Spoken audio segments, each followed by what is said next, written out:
Fala pessoal, nesse vídeo nós vamos analisar a carteira de um dos nossos inscritos, né? Então nosso amigo ali, Geoffrey Guimarães, trouxe para mim a posição acionária em cada um desses ativos, o seu preço médio, para a gente fazer uma avaliação da sua carteira, saber se a performance está condizente, qual tem sido o preço médio dele nessas ações, como os proventos têm se comportado e, acima de tudo, como é que está a estrutura dessa carteira, quais são os pontos positivos e quais são os pontos negativos. Lembrando que a intenção aqui não é fazer nenhum tipo de recomendação de compra ou venda de ações, a intenção, na verdade, é trazer um olhar crítico com base na minha experiência de mais de 6 anos no mercado financeiro.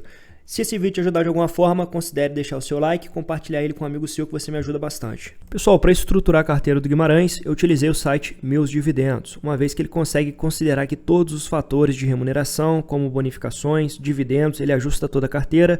Inclusive, um ponto interessante aqui, quando a gente fala de proventos, é ver como o dividendo é impactante no retorno total do investidor, né? Vejam que o custo de aquisição do Guimarães foi R$ 129 mil, o seu patrimônio está em 154 mil e ele já recebeu 9.600 em dividendos acumulados. O lucro total de R$ 34 mil, sendo que quase um terço desse lucro vem exclusivamente dos proventos. E um ponto muito mais importante aqui é ver como os proventos do Guimarães vêm crescendo mês a mês, né? Então vejam que agora em abril, maio e junho, esses proventos ficaram acima de R$ 1.000. Uma informação importante é que o Guimarães trabalha com um aporte recorrente de R$ 1.500 na carteira dele. Então veja que no segundo trimestre do ano, ele praticamente vai dobrar o seu próprio aporte sem tirar mais R$ 1 do seu bolso, porque os dividendos gerados por essa carteira já estão impactando significativamente o crescimento da sua renda passiva. Ele já tem provisionado R$ 1.059 para o mês de junho e o Banco do Brasil também vai pagar um dividendo em junho, algo em torno ali de 60 a 80 centavos, que vai dar mais R$ 400 aqui, R$ 1.400 para reforçar os aportes de junho. Pessoal, provavelmente o Guimarães começou a investir entre 2022 e 2023, porém eu utilizei a data de aquisição dessas ações no dia 1º de junho de 2023 para a gente ter uma data base.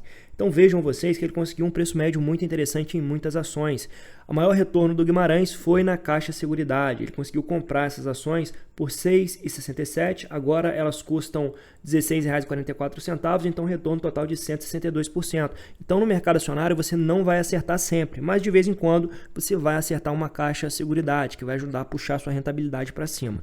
Comprou também aqui a CBA por R$ 4,23, está com retorno aqui de 23%. Na Bradespar ele pagou R$ 21, então era para ele estar no prejuízo, mas com os dividendos recebidos ele já amorteceu esse prejuízo, está com lucro de 9,5%. No Banrisul ele está com retorno de 33%, na Taesa de 13,14%. A única ação na qual ele está no prejuízo é nas ações aqui preferenciais do Bradesco, que ele pagou R$ 14,90 e atualmente as ações estão negociadas a R$ 13,78. Ele foi um dos caras que pegou a CEMIG ali a R$ 11 e foi ajustado o preço médio dele aqui pelas bonificações. Então vejam que ele pagou R$ 11,60, R$ 11,70 na CEMIG e agora o seu preço médio ajustado está em R$ 8,85 pela bonificação de 30% que ele recebeu recentemente. Então retorno acumulado de 23% aqui na CEMIG. Na Copel ele está com retorno de 43%, retorno muito interessante. No Santander um retorno de 6,7%. Na Transmissão Paulista um retorno de 20%. Vejam que ele comprou a Transmissão Paulista por R$ 23,28 e o Banco do Brasil, sem dúvida nenhuma, é o principal responsável por essa alta rentabilidade, né? Uma vez que essa é a maior posição na carteira dele, ele comprou as ações por um preço ajustado de R$ 17,06. Na verdade ele pagou R$ 34, né? Porém, houve lá o desdobramento, então o preço médio dele ajustado é R$ 17,06 e agora as ações custam R$ 28. Então aqui nós temos um retorno acumulado de 77,3%, lembrando que essa é a maior posição na carteira dele, né? Então acaba que o Banco do Brasil tem um impacto bem significativo na rentabilidade total da carteira. Olhando para a estrutura da carteira, a gente percebe que ele é um cara bem conservador, que preza por segurança, uma vez que boa parte da carteira, quase 90%, está distribuída em setores perenes, né? Majoritariamente dividida entre bancos e elétricas, uma posição de 18% em Banco do Brasil. O Banco do Brasil hoje é um banco muito descontado ainda, que vai gerar bons proventos. Eu manteria essa posição, uma vez que é o motor de renda da carteira. Temos aqui a Transmissão Paulista, ele conseguiu comprar por R$ 23, um preço médio interessante. E hoje eu acho que uma das transmissoras mais interessantes para a carteira de investimentos é a Transmissão Paulista. Aqui basta ter um pouco mais de paciência, que com a venda das ações da Eletrobras, teremos mais à frente aí boas oportunidades de entrar na Transmissão Paulista a preços muito descontados.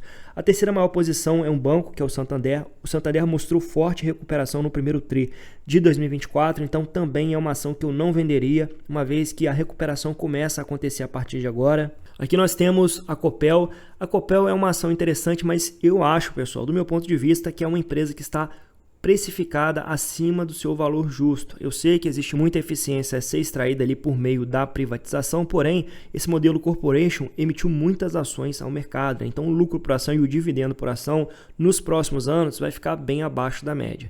Ele foi um dos investidores que conseguiu pegar também aqui a CEMIG num bom preço, pagou ali 11 e pouco na CEMIG e agora está com retorno interessante.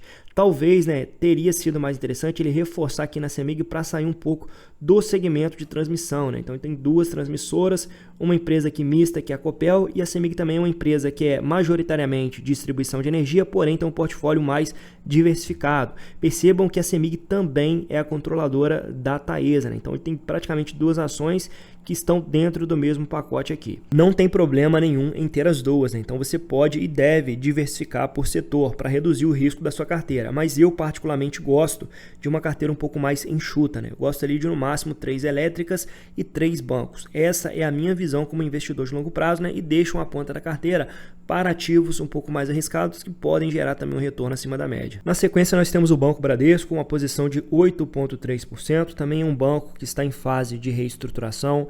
O resultado do primeiro trimestre trouxe uma boa perspectiva. A gente percebe que os movimentos realizados pelo Noronha começam a surtir efeito, que basta paciência para ver de fato a reestruturação acontecer. Pode demorar um pouco mais de tempo, porém quem for paciente vai ser bem remunerado com dividendos e também um retorno acima da média. Essa é apenas a minha opinião e nada é recomendação de compra de ativos, por favor, pessoal.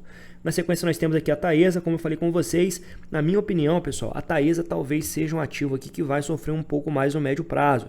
Ela está com a alavancagem bem elevada, as despesas financeiras vêm penalizando bem o resultado da companhia e ela precisaria agora estar participando mais ativamente de leilões de transmissão para recompor as receitas que ela vai perder a partir de 2030, né? Porém, o fato dela estar muito alavancada impede que a empresa seja mais ativa nos leilões de transmissão, né? Então, talvez hoje, se essa carteira fosse minha, lembrando que nada é recomendação, eu venderia essa posição em Taesa e deixaria esse recurso em um caixa, esperando o momento ideal para reforçar a posição na transmissão paulista, uma vez que temos vários fatores aí que devem derrubar a cotação da TRPL aí nos próximos meses. Na sequência, nós temos aqui o Banrisul, uma posição de 6,3%, um banco que paga bons dividendos, estava muito descontado, ele conseguiu um excelente retorno no Banrisul nos últimos anos, mas na minha opinião, pessoal, eu acho que 4 bancos para carteira, eu acho que é um número já um pouco acima da média. Então, na minha opinião, pessoal, lembrando que isso não é recomendação, eu venderia também o Banrisul e procuraria dividir esse recurso entre os principais bancos da carteira aqui, né? Aumentando a posição bancária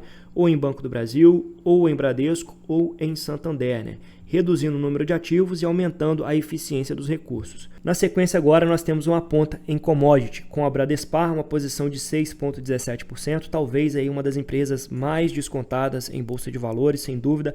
A Bradespar ela tem um desconto de 25% frente à Vale e a Vale já está muito descontada, então aqui é desconto sobre desconto.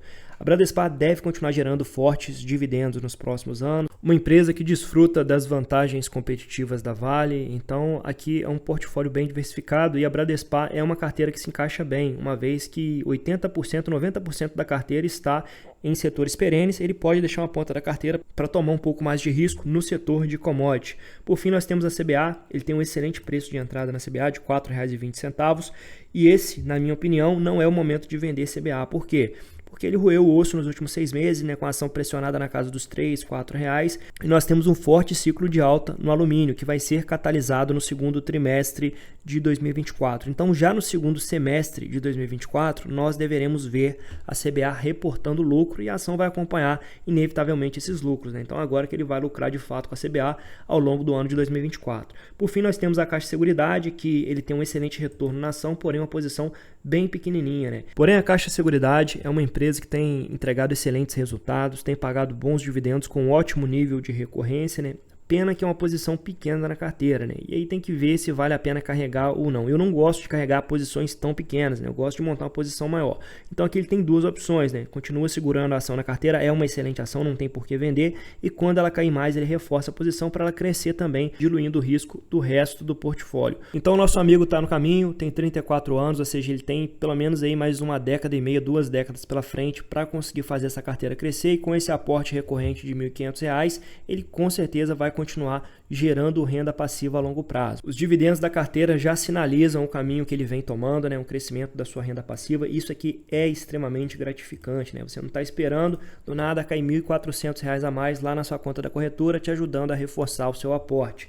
Outro ponto importante é que o portfólio dele está bastante diversificado. Na minha opinião, pessoal, eu enxugaria um pouco. Eu não gosto de tantas ações na carteira, principalmente tantas ações do mesmo setor, né? Mas no geral a carteira está muito boa, com retorno muito interessante para quem começou a investir há apenas 2 anos, um lucro total de 34 mil, e caso ele continue com esse trabalho aqui de aportes recorrentes, escolhendo boas ações a preços descontados, esse lucro vai crescer muito mais nas próximas décadas. Espero que vocês tenham gostado desse vídeo. Se você gostou e quiser que eu analise também a sua carteira, deixe aí no comentário que a gente entra em contato e com certeza traremos um vídeo aqui. Lembrando mais uma vez que nada nesse vídeo se tratou de uma recomendação de compra ou venda de ativos, é apenas a minha visão como investidor da carteira do nosso amigo Guimarães. Agradeço demais ele ter compartilhado essas informações conosco. Se você curtiu esse vídeo, eu peço que você deixe aí o seu comentário, compartilhe ele em outras plataformas e até o próximo vídeo.